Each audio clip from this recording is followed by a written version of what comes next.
vamos falar sobre empreendedorismo, vamos falar sobre história de vida. Estou recebendo aqui o empresário Rodrigo da Silveira, empreendedor, né, para conversar com a gente sobre os desafios, os fracassos, os sucessos. Rodrigo, seja muito bem-vindo. Obrigado pela participação. Muito obrigado. A gente ficou muito feliz pelo convite. Espero poder contribuir aqui através da nossa história com alguns insights aí para quem pensa em empreender, tanto dentro de uma carreira numa empresa, quanto empreender no seu próprio negócio, ou já tem o seu próprio negócio e quer ir além, né? A gente acredita que tem muito para compartilhar. Com certeza. O Rodrigo hoje tem a Alca Consultoria. E, Rodrigo, vou começar por uma questão que você comentou ali de empreender dentro da própria empresa. Eu tenho alguns amigos que aconteceram isso. Tem um amigo meu, por exemplo, que trabalhou numa fábrica de colchões. E ele acabou depois saindo, depois de 10, 11 anos, acabou saindo e acabou montando, pela experiência que ele adquiriu, a própria empresa dele de colchões. Tem isso também, né? Tem gente que acaba empreendendo na própria área, pela própria experiência, não só começando, né, do zero. Como é que é? Conta um pouquinho da tua história nesse sentido, né? Eu comecei a trabalhar muito cedo. Eu sou nascido e criado na cidade de Esteio, né? Eu venho de uma família muito simples, então eu comecei a trabalhar aos 12 anos. Meu primeiro emprego de carteira assinada foi aos 16, como empacotador de supermercado. E aos 19 anos eu assisti uma palestra no YouTube que virou uma chave dentro da minha cabeça, né? Eu brinco que até ali eu vivia da síndrome de Gabriela, né? Eu nasci assim, vai ser sempre assim, eu vou morrer assim e é isso, assim, né? Sempre. E assistindo aquele vídeo eu entendi que não, que eu poderia ter uma realidade diferente, que eu poderia construir uma vida material, financeira, enfim, diferente do que eu imaginava e do que eu acreditava até então. Mas o que mais mexeu comigo naquele momento não foi nem o fato de entender que eu poderia sim agora construir um caminho diferente do que eu imaginava, mas como que alguém, através da comunicação, conseguia mudar a forma de outra pessoa pensar. Pois é, né? Eu fiquei curioso, e ter um resultado diferente. Um vídeo no YouTube, às vezes as pessoas usam para se distrair, para entretenimento, mas ali pode estar uma informação importante. E aquilo mudou totalmente minha percepção e eu decidi ali que eu queria fazer isso da minha vida. Queria impactar outras pessoas através da minha história a ter um resultado diferente. Mas que para isso, então, eu ia precisar construir a minha história, ter um resultado. E comecei a moldar a minha carreira para isso. Aí trabalhei muito, estudei pra caramba, me tornei executivo dentro de outras empresas, então, que é o que eu chamo de ser um intraempreendedor, né? Você empreender dentro do projeto de outra pessoa, que é o que vai te dar a experiência e o conhecimento para quando você for abrir o seu próprio negócio e quiser, ou até para o crescimento dentro da empresa, você ter essa mentalidade de empreendedor é o que faz você sair da média e ter um resultado diferente. Aí me tornei intraempreendedor, então, dentro da empresa de outras pessoas, atuando ali como se eu fosse o dono, né? Então me tornei executivo de grandes empresas com faturamento de algumas centenas de milhões anual, e isso me levou a me tornar sócio, né, de colaborador. Esse meu trabalhar de uma forma diferente, de vestir uma camiseta de dono, né, de atuar como dono, me tornar sócio de negócios. Então, minha última empresa que eu fiz parte, nós éramos uma rede, então, uma rede com presença nacional. Eu fui convidado a me tornar sócio dessa rede. Então, uma empresa que em pouco mais de 4 anos faturou algumas centenas de milhares aí de reais no Brasil. Só. E em 2023 eu estava em uma feira em Paris, e a gente participou de um evento na Embaixada Brasileira, lá em Paris, para algum grupo seleto de empresários.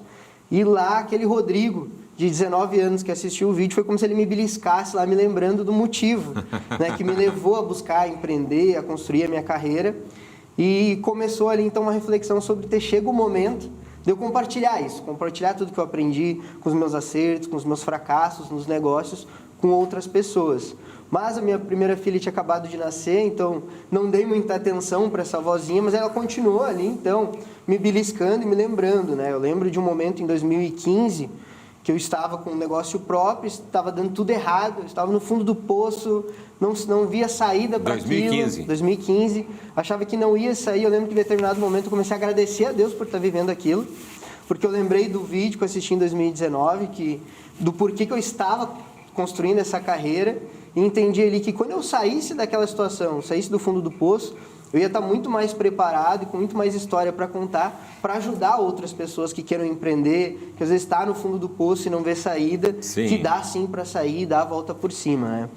E aí, então, a minha filha tinha acabado de nascer, não dei muita atenção para essa vozinha, mas ela continuou me beliscando, até que no final do ano passado eu decidi que era o momento, então vendi minha participação em negócios que eu fazia parte, e ali nasceu a ALCA, que é Alma, Liderança, Conhecimento e Ação.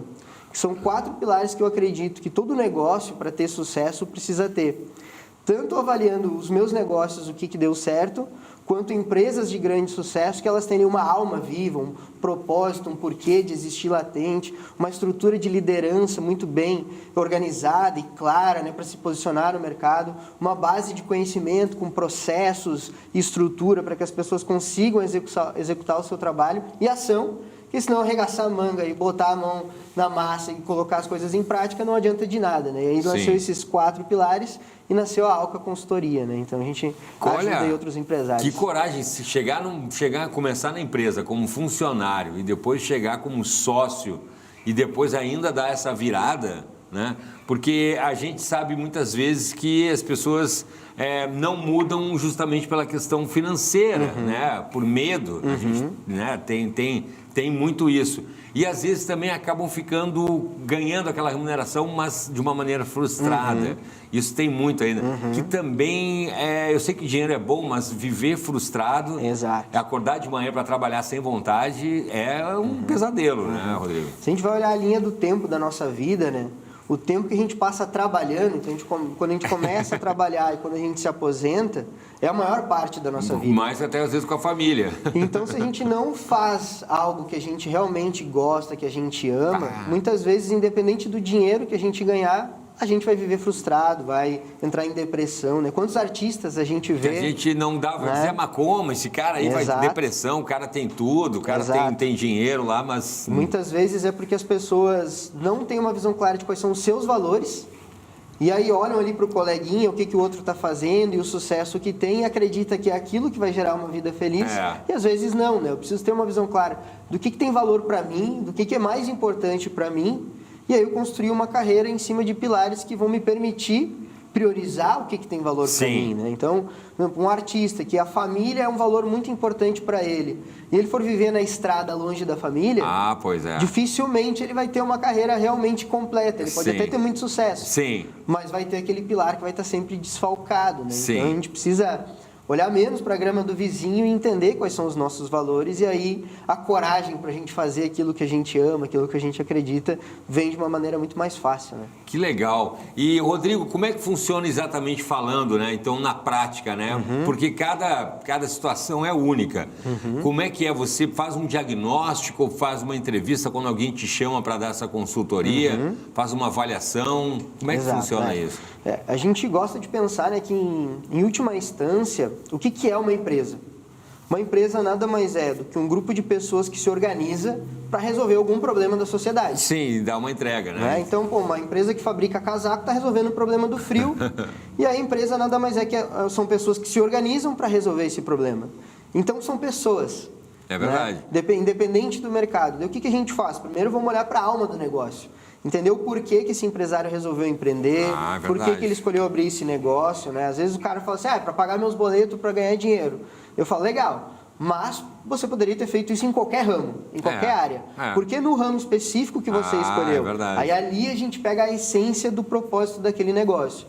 E aí, entendendo qual é o porquê de existir daquela empresa, a gente constrói uma proposta única de valor, ajuda o empresário a tangibilizar melhor esse posicionamento dele para o mercado, e a gente vai para a liderança, que é organizar os processos dentro da empresa, organizar como que ele vai se posicionar no mercado, porque cada negócio tem ali o seu porquê e o problema que resolve, e para isso existe um fluxo que a gente chama de cadeia de valor, que são quais são os processos que existem dentro da empresa para entregar aquele valor para o cliente perceber aquele valor. E toda empresa tem isso, mas às vezes não está claro nem para o empresário, muito menos para a equipe. Aí os processos são uma bagunça, né? Então a gente primeiro vai olhar para a alma do negócio, vai organizar esses processos, aí vai para a liderança para estruturar para que isso seja replicável, vai para o conhecimento, que é montar uma base de processos, documentar os procedimentos, como que as atividades precisam ser executadas, e por último a ação, que agora vamos colocar tudo isso que a gente organizou em prática para gerar resultado, né? Que legal. E eu te pergunto também, Rodrigo, você falou em 2023, que foi um pouco depois da da pandemia, você falou o propósito daquela pessoa, daquele empresário que está empreendendo, mas muita gente se viu obrigada a empreender ali durante a pandemia, o famoso home office, e a internet é uma ferramenta que ajudou bastante. Empresas de uma pessoa só, vendendo de casa online, o que otimizou muito a questão de você não precisar ter muitas vezes estoque, ou ser intermediário. Essa questão que você fala de uma corporação média, grande, isso serve também para o empreendedor individual, para aquela pessoa, para o MEI, por exemplo? Com certeza. Porque qual que é o desafio hoje em dia, né? Cada dia mais existem mentorias, cursos, treinamentos na internet sobre estratégia de venda, tráfego pago, como que eu me posiciono, como é que eu vendo, como é que eu monto um funil de venda, CRM, etc. Isso. Que é a parte tática do negócio. Só que quando essa informação, e que bom que está cada dia mais acessível para todo mundo, mas quando ela se torna muito acessível para todo mundo, ela deixa de ser uma vantagem competitiva. É verdade. Deixa de ser um diferencial. Isso todo mundo tem. E aí, como que eu vou fazer para que o cliente escolha o meu negócio? Né? E aí é onde entra o meu porquê, a minha proposta única de valor, o que me diferencia, o que é aquilo que me torna único. Por exemplo, na Alka a gente fala, por que Alka? Porque todo bom negócio tem. Então eu tenho o meu posicionamento muito claro. Então eu não me posiciono como consultoria, eu me posiciono como Alka, todo bom negócio tem, porque toda empresa tem uma alma viva e clara, seu propósito, tem liderança, tem conhecimento e tem ação. Não é algo específico da minha empresa, mas que qualquer negócio vai ter. Então é conseguir traduzir esse posicionamento do empresário, né, o que ele quer fazer, mesmo para uma empresa de uma pessoa só. Porque até a gente tem um programa que é o Método Alka, que é uma mentoria que dura um dia inteiro, onde a gente fica ali com um grupo de empresários, fazendo network, e a gente passa ali várias ferramentas e estratégias para que o empresário se posicione. Durante um dia? Durante um dia inteiro. A gente fala que é o dia que o empresário todo empresário fala, preciso parar para olhar para o meu negócio. Sim, Mas esse dia nunca chega. A gente fala, esse dia verdade. É o dia do nosso workshop ali do Método Alka. E tem uma dinâmica que a gente faz, que é o empresário escrever o porquê que ele escolheu o ramo que ele atua, essa atividade que ele faz, e depois ele vai compartilhar com os colegas. E eu peço depois para que eles compartilhem como foi esse exercício. E aí o que é gritante, assim, que todo mundo percebe? Que quando eu compartilho o meu propósito, o meu porquê, o interesse das pessoas em fazer negócios comigo aumenta radicalmente do que só o problema que eu estou resolvendo.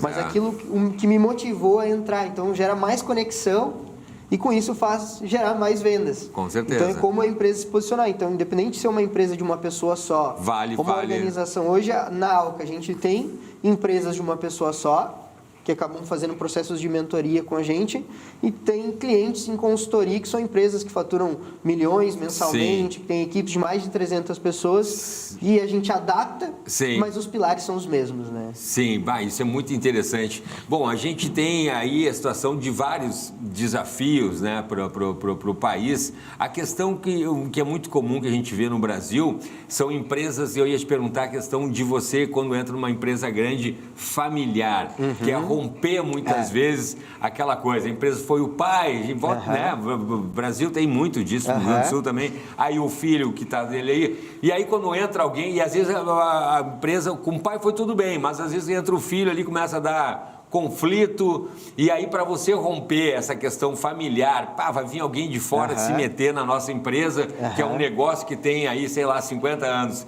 Você enfrenta esse tipo também de resistência? Porque muitas vezes o empresário nos procura porque ele quer justamente colocar ordem. Sim. Só que a gente vai ter que mexer naquilo que está embaixo do tapete. Pois é. E às vezes a gente enfrenta resistências, né? Mas eu acredito muito que é o quanto que a gente traz a clareza para a pessoa do que esse processo, né, dessa transição vai trazer no futuro de resultados. Sim. E aí fazer esse alinhamento de expectativas, que vai ter um momento do desconforto, que é para organizar a empresa, mas os benefícios que vai gerar depois. Perfeito, né? perfeito. É como se fosse uma pessoa que busca fazer exercício físico, vai fazer academia.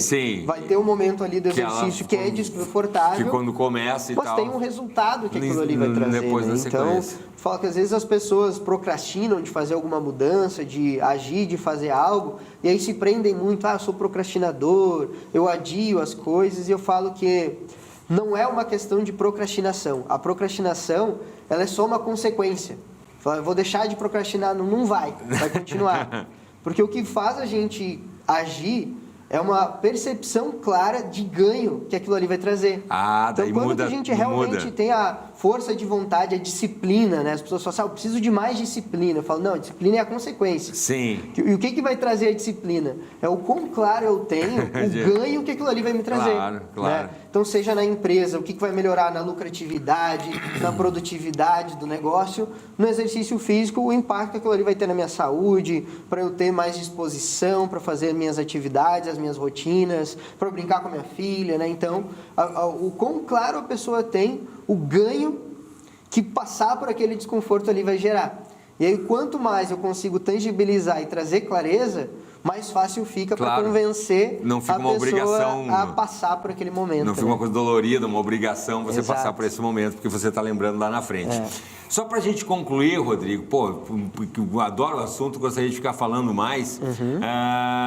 Se você quiser entrar, tem o @Rodrigo Paines Silveira e o Alca, consultoria.com.br. Isso, exato. Né, para o pessoal que está nos acompanhando. Só para a gente concluir, então, Rodrigo, dizem que o empreendedor no Brasil é um herói, né? Que empreender no Brasil né, tem que ter, não é para poucos, no Brasil não é para amador. Né? E a gente vê aí insegurança jurídica, as regras do jogo mudam toda hora. Muito rápido. E aí, como é que é essa questão de você trabalhar com quem muitas vezes está começando a empreender? Eu acho que eu falo, por exemplo, planejamento estratégico. Né? Muito pequeno o negócio fala que planejamento estratégico é coisa para empresa grande. Isso. E eu falo que não, é o contrário. Quanto menor é o meu negócio, mais planejamento mais importante é o planejamento estratégico. Boa. Porque o planejamento estratégico nada mais é do que eu trazer clareza para o que vai ser prioridade. Boa. E para o que eu vou dizer não. Porque os recursos são limitados. Sim. Né? Então, recurso de tempo, recurso de energia, recurso de dinheiro é limitado para toda empresa, independente do tamanho. É verdade. Mas quanto menor, mais limitado é. E tem coisas que tu vai ter que dizer não. E aí eu não posso errar. Eu tenho que trazer uma visão muito clara do que eu vou priorizar, investir o meu tempo, meu dinheiro e a minha energia. Se a empresa sou só eu, meu tempo é extremamente limitado e a minha energia Total, também. É verdade. Né? Posso até ter o dinheiro, mas o tempo e a energia não. Uma empresa grande tem muito mais tempo, tem muito mais pessoas para executar as atividades, né? E aí o planejamento estratégico, às vezes a pessoa, mas muda toda hora. Né? Tá toda hora mudando. Por isso mesmo que eu preciso do planejamento estratégico. Tá. Eu vejo que o planejamento estratégico é a bússola para que eu esteja preparado, entendendo que o que nunca muda. Para não perder o foco. O que nunca muda é que sempre muda. Sim, né? sim. Então tá toda hora mudando, tá tudo mudando o tempo todo, então realmente as mudanças é constante o tempo todo, né, com relação a impostos e etc. Sim, né? taxa de juros. Mas o que nunca muda? Que sempre muda. Que é verdade. Então, se sempre muda, eu tenho que estar preparado para não perder o foco. Bem planejado para não perder o foco, entendendo que vai mudar. Vai ter muita mudança e que tem altos e baixos e que esse é o jogo. E eu preciso entender por onde que eu vou agir, entender essas possíveis mudanças que vão acontecer, né? Para não se perder no caminho. Exatamente. Sensacional, sensacional. Pô, a gente deu uma pauta aqui, conversou um pouco no início aqui, eu deixei para conversar no ar ao vivo com o Rodrigo. Olha, gostei bastante. Pena que não dá para falar mais, eu acho que todos são empreendedores hoje, né? De uma maneira ou de outra. Eu gostei muito que você falou, mesmo sendo funcionário, colaborador dentro de uma empresa, você está empreendendo em você mesmo e na sua carreira dentro daquela empresa. Então, mais informações ali na alcaconsultoria.com.br. E o teu Instagram, pessoal, Rodrigo? É Rodrigo Paines Silveira. Tudo junto. Isso. Lá no Instagram. Manda um direct lá se tiver dúvida. Isso aí. Estratégia, né? Estratégia e foco. Primeiro tem que saber o que você quer para depois sair, né? Empreendendo. Show de bola. Isso aí, tamo junto. Obrigado, Valeu, Rodrigo. obrigado. Show de bola. Gostei. Começamos um programa em alto astral.